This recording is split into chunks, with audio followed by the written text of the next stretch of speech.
La lluvia había amainado cuando bajamos el ataúd de mi padre a la tierra. Sostuve su foto contra mi pecho. Los guantes negros manchados de tierra húmeda. A mi alrededor, las voces murmuraban oraciones, pero se desvanecían en un zumbido lejano. Mi mundo ya se había silenciado. Intenté concentrarme en las palabras del sacerdote, pero mi celular vibró en el bolsillo. Por costumbre, lo revisé, pensando que podría ser mi hermano o un primo lejano que no pudo venir. En cambio, el asunto del correo me paralizó. Terminación de empleo. Abrí el mensaje. Las letras cortaban como navajas. Su empleo ha sido terminado de inmediato por violar la política de permisos, sin condolencias, sin reconocimiento a los años que les di. Solo un despido frío el día que dije adiós al hombre que me enseñó todo sobre la fortaleza. Se me cortó el aliento, pero no lloré. El duelo y la rabia se entrelazaron, pesando en mi pecho. 15 años de noches largas, fiestas perdidas y lealtad incansable, borrados con un clic. Javier Morales, mi director, ni siquiera esperó a que la tierra cubriera la tumba de mi padre. Para él, yo solo era otro nombre desechable en su bandeja de entrada. Mientras los dolientes pasaban a darme la mano, ofreciendo palabras vacías de consuelo, mantuve la pantalla oculta. No podía dejar que vieran cuán profundo me había herido ese golpe. Mi padre merecía dignidad, no mi colapso. Miré su foto, su sonrisa cálida, los ojos que nunca me juzgaron, incluso cuando tropecé. Siempre me decía: Isabela, las tormentas muestran quiénes somos en verdad. Ese día, la tormenta llegó en forma de un correo frío y reveló la verdad. Mi lealtad nunca valió nada para ellos. El viento arreció, tirando de las solapas de mi abrigo mientras estaba sola junto al montón de tierra fresca. Mi padre se había ido, y ahora mi carrera también. Por primera vez en años, me sentí despojada de cada título, cada rol que me había definido. No lo sabía aún, pero el día que me quebraron fue también el día en que algo dentro de mí comenzó a despertar. Esa noche, después del funeral, me senté en la mesa de la cocina con el correo de despido brillando en mi laptop. Las palabras se difuminaban, no por lágrimas, sino por un cansancio más profundo que el duelo. 15 años de mi vida reducidos a una carta genérica redactada por algún asistente de recursos humanos. Recordé la Nochebuena que pasé sola en la oficina, ultimando una presentación que Javier luego presentó como suya, o el verano en que mis amigos se fueron a la playa, mientras yo me quedaba preparando una propuesta para un cliente. Mi piel pálida bajo luces fluorescentes, cada sacrificio apilado uno sobre otro, todo por una empresa que creí valoraba mi dedicación. Javier había forjado una reputación por su carisma, pero yo sabía que su brillo ocultaba algo más frío. Lo vi robar mis ideas en reuniones, reformulándolas con su sonrisa ensayada, mientras premiaba a quienes más lo halagaban. Me decía a mí misma que debía aguantar, que el trabajo duro hablaría más fuerte que su encanto. En cambio, el silencio se convirtió en mi jaula. Mi celular sonó con mensajes de colegas. Lamento mucho la noticia. Qué momento tan cruel. Sus palabras eran corteses, pero vacías. Nadie ofreció apoyarme. Nadie se atrevió a desafiar a Javier. Seguían dentro, aferrados a sus cheques, cuidándose de no ser los siguientes. No podía culparlos, pero la frialdad de su consuelo cortó más hondo de lo que esperaba. Miré los certificados enmarcados en la pared, premios de empleada, reconocimientos, recordatorios de una lealtad que ahora no valía nada. Me sentía como una herramienta, usada hasta gastarse y luego tirada a la basura. Invisible, las palabras de mi padre volvieron, su voz firme en mi memoria. Las tormentas muestran quiénes somos en verdad. La tormenta me había desnudado, pero en los escombros vi lo que me negaba a admitir. Javier me había borrado, y mi silencio le había facilitado el trabajo. Al cerrar la laptop, una calma fría me invadió. El silencio me había protegido por años, pero ahora amenazaba con borrarme por completo, y no lo permitiría. 2 días después, aún flotando entre el entumecimiento y el duelo, encendí el televisor por costumbre. Ahí estaba Javier Morales, frente a una fila de micrófonos, su traje azul impecable, su cabello perfecto, su sonrisa pulida para las cámaras. Necesitamos guerreros en tecnovanguardia, declaró, su voz firme, calculada.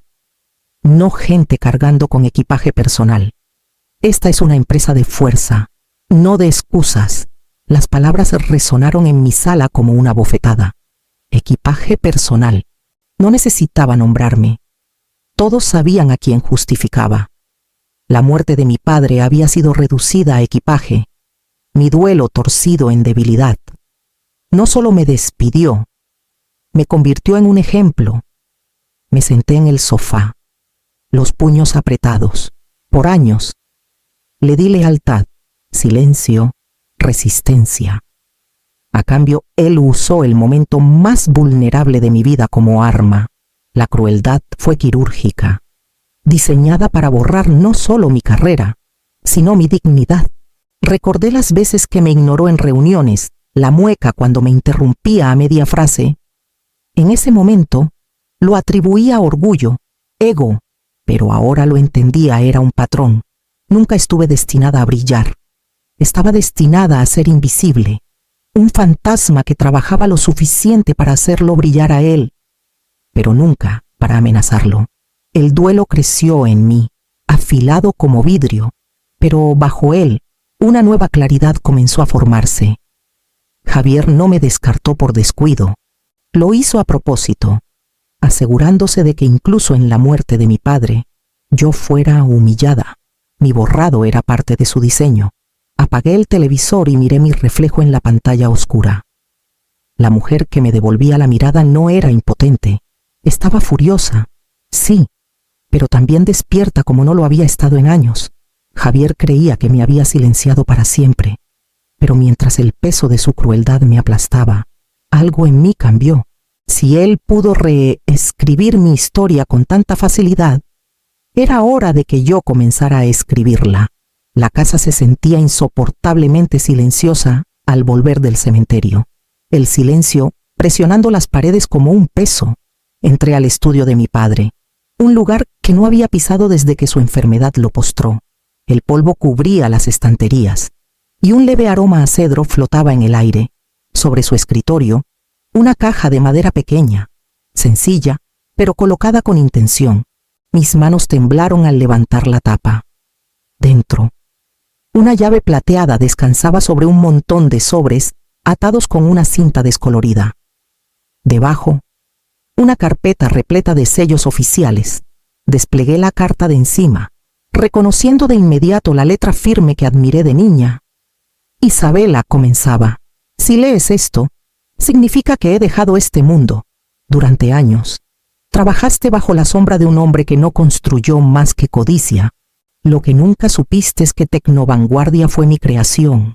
Oculté mi rol para que nunca te dieran poder por lástima o privilegio. Quería que ganaras tu lugar con tu propia fuerza, pero ahora es hora de que tomes lo que es tuyo por derecho.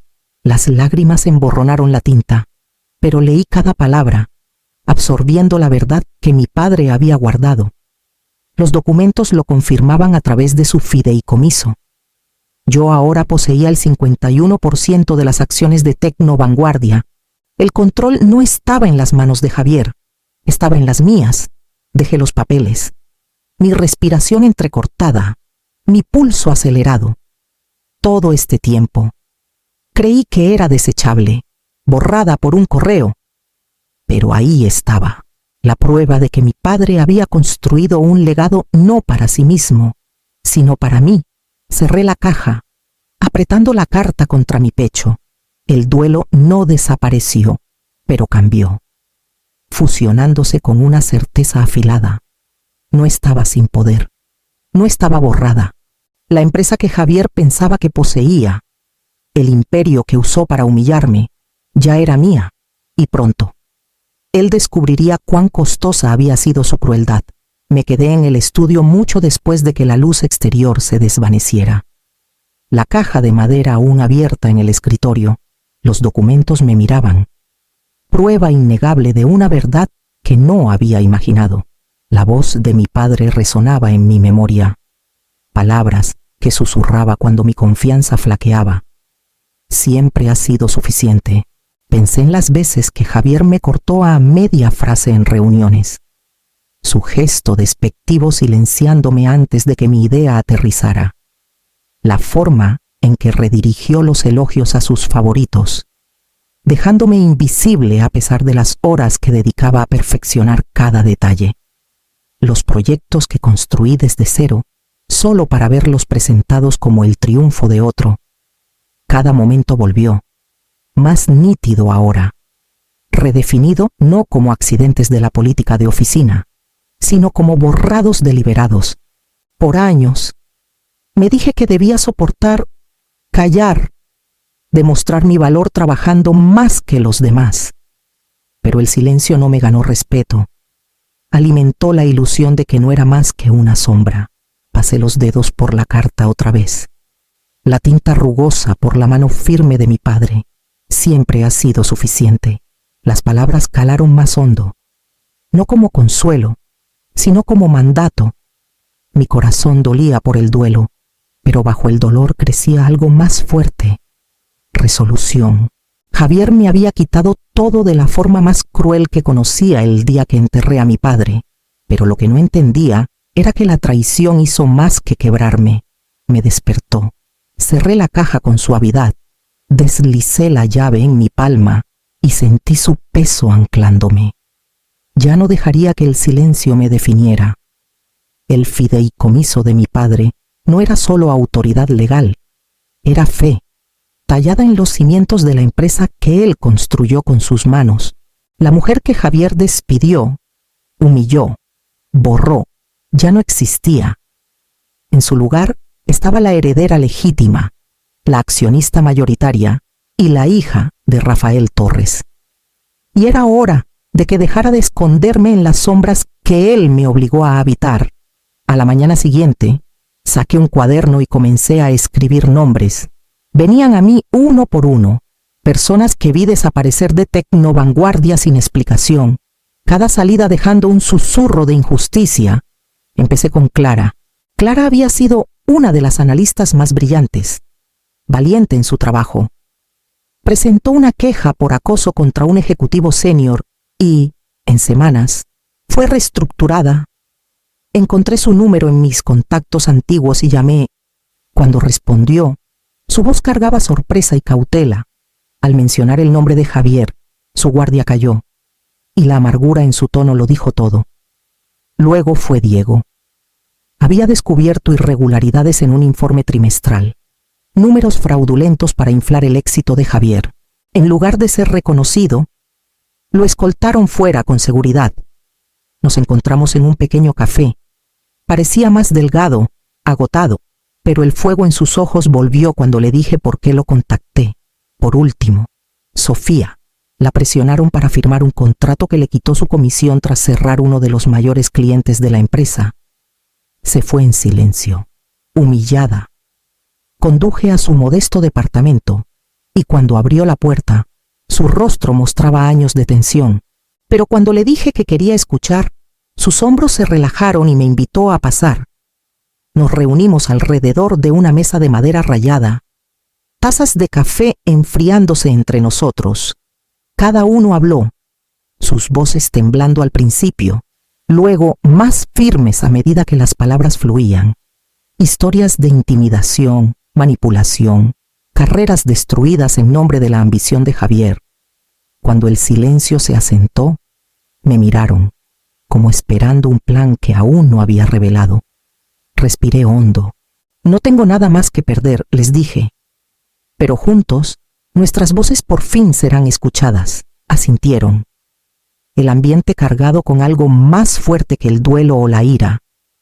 Era resolución, compartida e inquebrantable. Por primera vez, no estaba sola en esta lucha. Y pronto, encontraría la prueba que necesitábamos para exponer a Javier por completo. Encontré a Mateo sentado solo en un rincón del fondo de un diner casi vacío, sus hombros encorvados como si soportaran un peso invisible. La última vez que lo vi, era pulcro, eficiente, siempre 2 pasos adelante de las demandas de Javier. Ahora, su traje le quedaba grande, sus ojos hundidos, sus manos inquietas sobre la mesa. «Isabela», dijo en voz baja mientras me deslizaba en el asiento frente a él. Su voz se quebró, no por sorpresa, sino por algo más pesado: vergüenza. Por un largo momento no hablamos. Luego exhaló un sonido que parecía vaciar años de su pecho. Hice cosas que no debí. Miré para otro lado cuando sabía que estaba mal. Me tenía bajo su control. «Isabela», amenazas, promesas. Me dije que era por sobrevivir. No lo culpé. Había vivido suficiente bajo el reinado de Javier para saber cómo se veía el miedo vestido con un traje a medida. «Pero cuando supe lo que te hizo», continuó Mateo, sus manos apretándose en puños, «despedirte el día del funeral de tu padre, algo en mí se rompió. No podía quedarme callado». Metió la mano en su mochila y colocó un pequeño USB en la mesa entre nosotros. Por un segundo solo lo miré. El brillo metálico captando la luz. «Está todo ahí», susurró Mateo. «Correos incriminatorios, informes falsificados, cuentas de gastos que ocultó». Y sus ojos parpadearon con disgusto. Una grabación. Él diciendo: «No necesitamos débiles llorando por padres enfermos». Las palabras quemaron en mí. Confirmación cruel de lo que siempre sospeché pero nunca escuché en voz alta. La enfermedad de mi padre, mi devoción, mi duelo, todo desechado con el desprecio de Javier. Cerré la mano sobre el USB, sintiendo su peso, pequeño pero inmenso. Por primera vez desde el correo que me destrozó, me sentí firme. Esto ya no era solo ira o duelo, era prueba. La arrogancia siempre deja huellas, y Javier había dejado demasiadas ahora. Tenía el rastro que llevaría directo a su caída. La sala de juntas olía a madera pulida y nervios cuando entré. Cada asiento estaba ocupado. Papeles apilados, pantallas brillando, un murmullo bajo de inquietud recorriendo el lugar. Se había convocado una reunión de emergencia de accionistas tras una serie de quejas anónimas. Quejas que yo me aseguré llegaran a los oídos correctos. Javier entró como si subiera a un escenario. Su arrogancia impregnada en cada paso. «Esto lo resolveremos rápido», anunció. Su voz cortando la tensión. Su sonrisa era fina, confiada, despectiva. Entré en silencio, con Esteban, el abogado de mi padre, a mi lado. Las cabezas se giraron, los susurros se alzaron, y los ojos de Javier se entrecerraron, como si mi presencia fuera solo una molestia. La reunión comenzó con formalidades rutinarias hasta que Esteban se levantó. Su voz era calma pero firme mientras colocaba una carpeta en la mesa pulida. Tras el fallecimiento de Rafael Torres, Isabela Torres ahora posee el 51% de Tecnovanguardia a través de su fideicomiso. Ella es la accionista mayoritaria. Por un instante la sala se congeló. Luego vinieron los jadeos, las sillas que se movían, las caras atónitas girando hacia mí. Javier soltó una risa, aguda e incrédula. «Es solo una empleada despedida», se burló, agitando una mano despectiva. «No pertenece aquí». Mis manos no temblaron al colocar el fideicomiso firmado junto a los documentos de Esteban. Las firmas, los sellos, el peso legal de la previsión de mi padre, todo innegable. «Esto dice lo contrario», dije, mi voz firme. Los miembros de la junta se inclinaron, sus ojos saltando entre los papeles y Javier. Él intentó recuperarse, su encanto tambaleándose, pero la verdad ya estaba en la sala, viva e innegable. Por primera vez, vi el miedo parpadear en sus ojos. Me había creído borrada, impotente, olvidada. Pero ahora, cada persona en esa mesa entendía la realidad. Tecnovanguardia no le pertenecía a él, me pertenecía a mí. Me senté, en silencio, dejando que la verdad se asentara en la sala. El equilibrio había cambiado. y el imperio de Javier ya no estaba bajo su mando. La tensión en la sala de juntas se había afilado como una navaja cuando inserté el USB en el puerto. El proyector parpadeó y de repente la pantalla se llenó con las palabras de Javier Correos falsificando números, órdenes para ocultar informes inconvenientes, mensajes cargados de desprecio por las personas que construyeron su imagen de éxito. Luego vino la grabación. Su voz, inconfundible, resonó en la sala.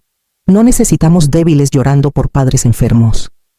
El insulto quedó suspendido en el aire, resonando contra las paredes hasta que el silencio pesó como plomo. Clara se levantó primero, su voz clara mientras relataba su queja por acoso. Cómo fue expulsada en lugar de protegida. Diego siguió. Su testimonio cortante al describir el fraude que descubrió, los números que le ordenaron ocultar. Sofía se puso de pie al final, sus manos temblando pero sus palabras firmes, detallando la coerción que le robó la comisión que había ganado justamente. El rostro de Javier enrojeció, su compostura quebrándose. Golpeó la mesa con el puño. Mentiras. Todo es mentira. Empleados resentidos tratando de reescribir la historia. No pueden creerles. Su voz se rompió en un grito, la desesperación filtrándose, pero la evidencia brillaba en la pantalla, innegable, su propia arrogancia expuesta para que todos la vieran. Los miembros de la junta intercambiaron miradas sombrías, su decisión formándose en silencio antes de que siquiera se llamara a votación. Moción para remover a Javier Morales como director de Tecnovanguardia, anunció Esteban, una por una. Las manos se alzaron alrededor de la mesa, unánime. Javier retrocedió. La certeza que alguna vez lo envolvió ahora despojada. Afuera esperaban los reporteros, las cámaras destellando en cuanto se filtró la decisión. Los titulares pronto gritarían en cada pantalla. Director despidió a heredera sin saberlo. Permanecí sentada, firme, viendo el imperio que él construyó sobre la crueldad colapsar en tiempo real. Había intentado borrarme con un solo correo, pero al final fue a sí mismo a quien borró.